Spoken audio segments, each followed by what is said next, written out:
Bonjour à toutes et à tous. Bienvenue dans ce nouvel épisode de notre podcast consacré à l'Observatoire des marchés de l'énergie et à la transition énergétique. Nous l'avons vu dans notre observatoire cette année, l'essor du renouvelable est supérieur à ce qu'il a été encore l'année précédente et donc continue de battre des records. Mais cela a également des incidences sur le réseau, sur le marché de l'électricité. Et donc si nous sommes sur la bonne voie, il faut aussi regarder les impacts de cet essor du renouvelable sur les marchés de l'énergie pour pouvoir en profiter pleinement et continuer à décarboner l'économie. Pour en parler aujourd'hui, j'ai le plaisir de recevoir Karine Revkoleski, qui est directrice de l'optimisation amont, aval et du trading d'EDF, soit la DOAT pour les initiés. Bonjour Karine. Bonjour à tous. Merci de nous rejoindre. Est-ce que vous pouvez en deux mots nous expliquer le métier de la DOAT avant qu'on rentre dans le vif du sujet ? Donc la DOAT, c'est une entité d'EDF et dont le rôle, en fait, est de décider finalement quand est-ce qu'on va produire et quand est-ce qu'on va moins produire, quand est-ce qu'on va s'arrêter et en même temps, quand est-ce qu'on achète et qu'on vend l'électricité sur les marchés organisés. Voilà, simplement. Donc vous êtes au cœur du système et vous pouvez observer les évolutions de ce mix électrique dont on a beaucoup parlé ces derniers temps, à savoir la volonté mondiale de décarboner le mix électrique. Alors en France, il est peu carboné, néanmoins il évolue aussi beaucoup au fur et à mesure qu'on déploie du renouvelable. L'an dernier, on a vu que cette capacité renouvelable en France a également augmenté, que ce soit en éolien et en solaire. Et plus globalement dans le monde, eh bien, il y a une 22e année de hausse de la part du renouvelable qui devrait même dépasser les 50% dans un certain nombre de pays. Ça a des conséquences sur les marchés électriques, puisque ce sont des énergies dites intermittentes, mais ça a aussi des conséquences sur les prix de marché, puisqu'on a vu apparaître un phénomène de prix négatif. Est-ce que vous pouvez nous expliquer un peu les impacts de ce développement sur l'équilibrage du réseau électrique ? Donc l'électricité ne se stocke pas, ça on commence toujours par là. Donc il faut à chaque instant que la production soit égale à la consommation. Ça, c'était vrai avant, c'est toujours vrai aujourd'hui. Il y a deux choses qui changent essentiellement. La première, c'est que maintenant, donc avant la production, elle était essentiellement prévisible, puisqu'on allumait des centrales thermiques ou hydrauliques ou pas. Et aujourd'hui, elle l'est moins. Donc on ne décide pas quand est-ce qu'il y a du soleil ou quand est-ce qu'il y a du vent. Ça, c'est le premier problème. Donc il faut que la production résiduelle s'adapte. Et donc, elle peut s'adapter, mais dans une certaine mesure. Et en tout cas, elle a besoin de temps pour s'adapter. Et puis, la deuxième chose, c'est que la production, elle est délocalisée. Et donc, le réseau et les réseaux qui avaient été conçus pour une certaine localisation, on va dire, des productions, doivent s'adapter aussi. Et ça, c'est aussi un temps qui s'adapte progressivement. Donc, on passe de réseaux unidirectionnels à multidirectionnels et décentralisés.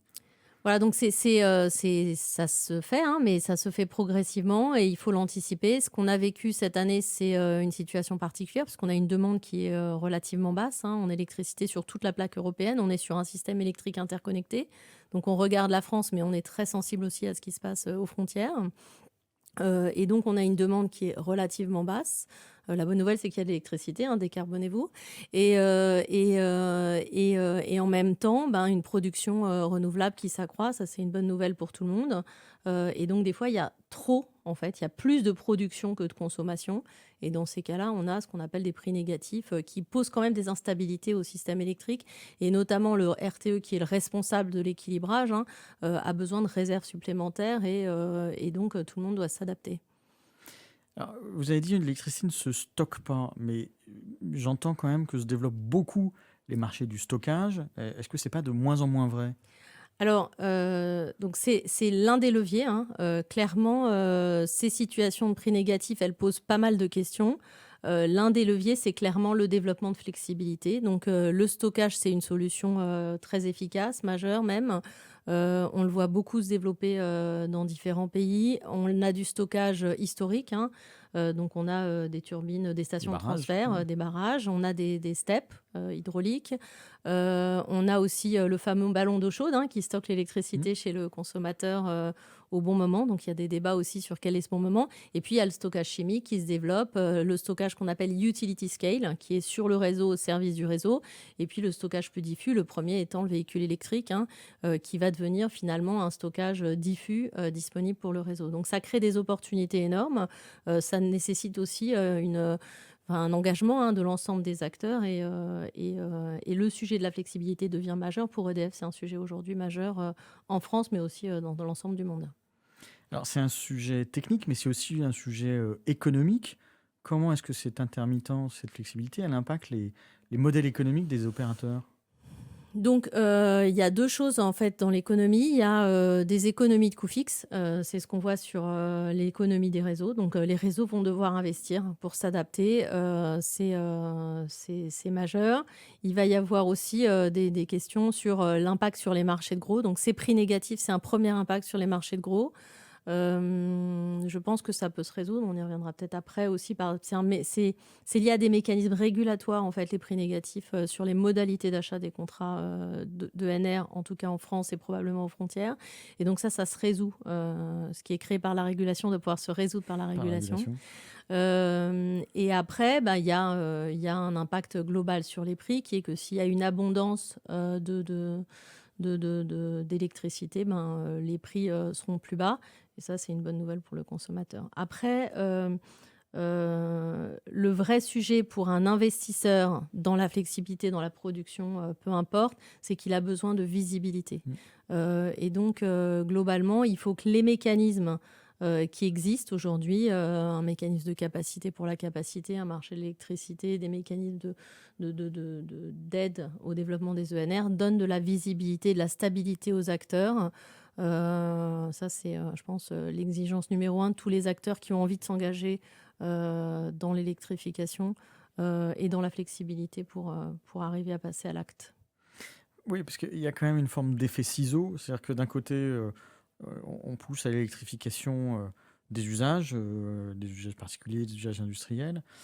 Mais cette visibilité que vous évoquez, on voit qu'en fait, je crois qu'il y a une étude de RTE qui est sortie il n'y a pas longtemps. On disait, en fait, la consommation, ce que vous disiez en introduction, n'évolue pas autant que prévu. Donc, c'est-à-dire qu'on prend quand même un peu de retard sur l'électrification et qu'on risque d'avoir la surcapacité de manière un peu longue. Alors, on le voit plutôt à l'envers, c'est-à-dire qu'il y a de l'électricité. Donc, il faut que l'ensemble des consommateurs se rassurent sur le fait qu'il y a de l'électricité. On a mis en place des systèmes et nous, EDF, on a contribué à donner de la visibilité aux consommateurs en créant des offres et puis en aidant le marché à se constituer sur des horizons plus longs. Aujourd'hui, un consommateur, il sait facilement voir des prix à 2-3 ans. On sait maintenant faire 4-5 ans en France, ce qui existait en Allemagne, ce qui n'existait pas trop en France. Donc, il y a de l'énergie. On arrive à donner de la visibilité sur le prix.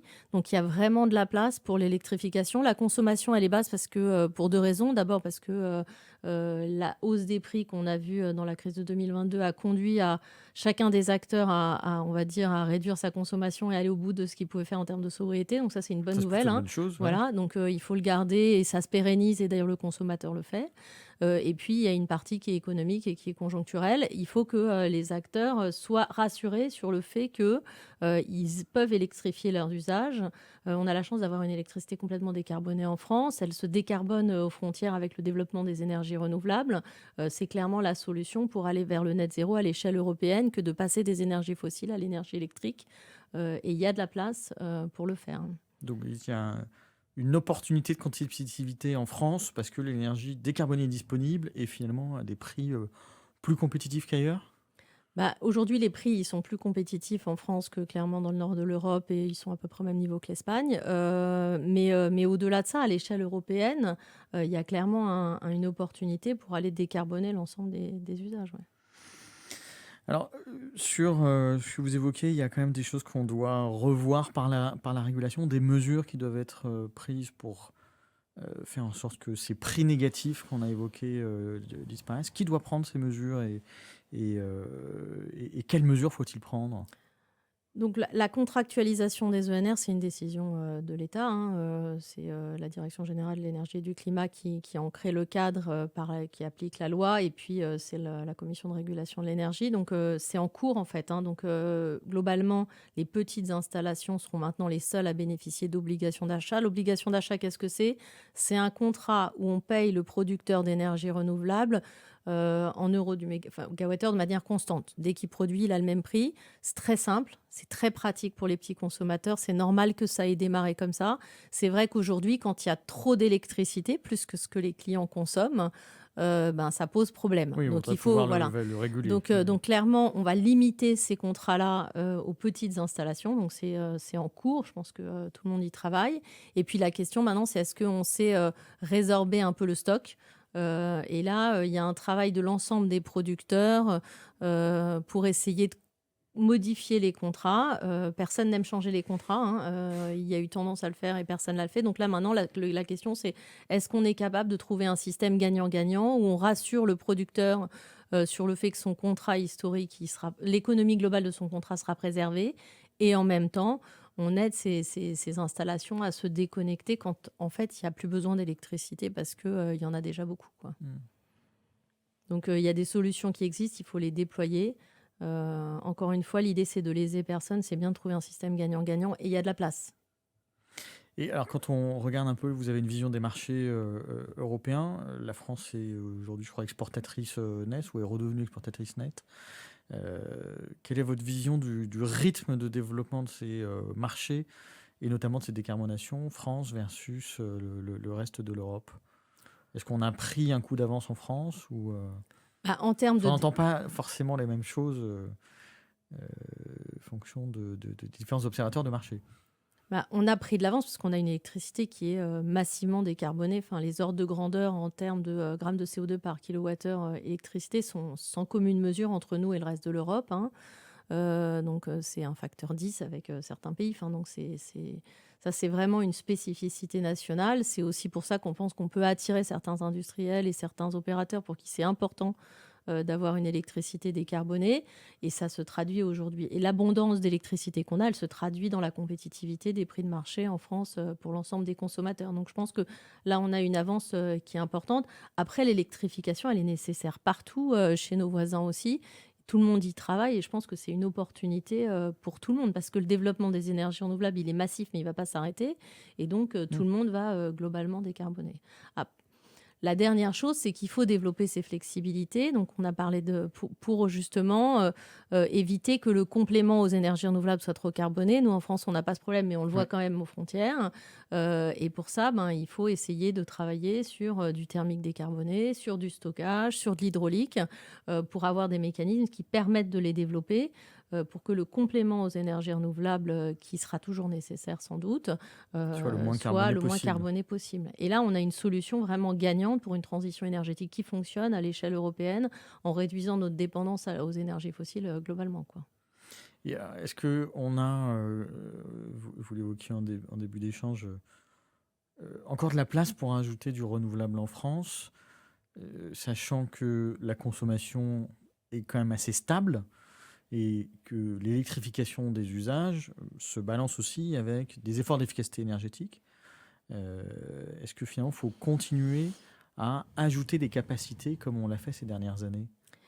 Il faut le faire parce que, encore une fois, la décarbonation va conduire à une électrification majeure. Qui ne sera pas compensée par l'efficacité énergétique. Qui ne sera pas compensée par l'efficacité énergétique, en tout cas selon toutes les prévisions de l'ensemble des acteurs en France et en Europe. Donc il ne faut pas attendre, hein. La production, ça ne se déclare pas de manière instantanée. Donc il faut le faire de manière adaptée, en tenant compte de l'existant, mais il y a vraiment de quoi faire. Et encore une fois, c'est la solution de la transition énergétique à l'échelle européenne.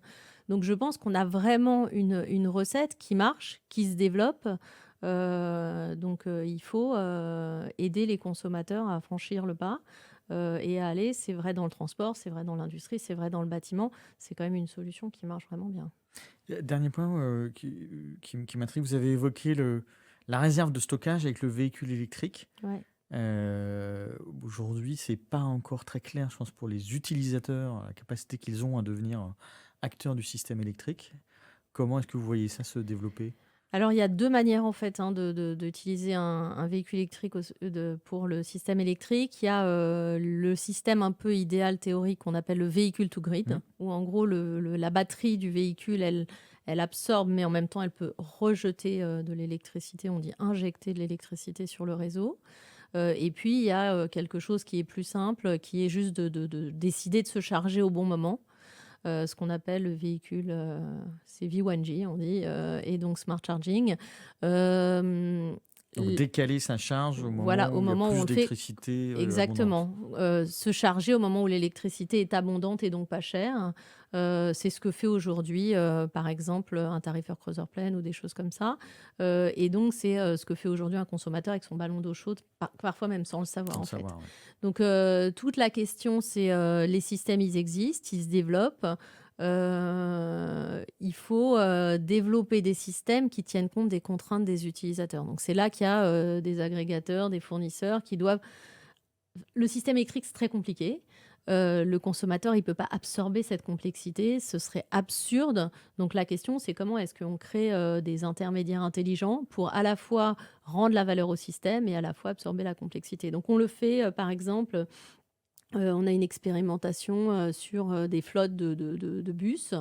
Et là, c'est intéressant parce que c'est des flottes, on sait modéliser l'utilisation, et on voit très bien qu'avec cette modélisation, on sait vraiment réduire la facture du consommateur de manière significative. Donc, il y a vraiment des choses qui peuvent se développer. On peut le faire avec des particuliers. La plupart des véhicules se rechargent en fait très peu, hein, dans la semaine, si on le fait au bon moment, mais en même temps, le client, il a aussi envie de pouvoir, partir rapidement même si, et de pas attendre que sa voiture se recharge. Donc c'est trouver cette intelligence-là, ça c'est un peu devant nous. Il y a plein d'expérimentations partout, EDF en a beaucoup, mais d'autres acteurs en ont et ça c'est, je pense, clairement un des leviers.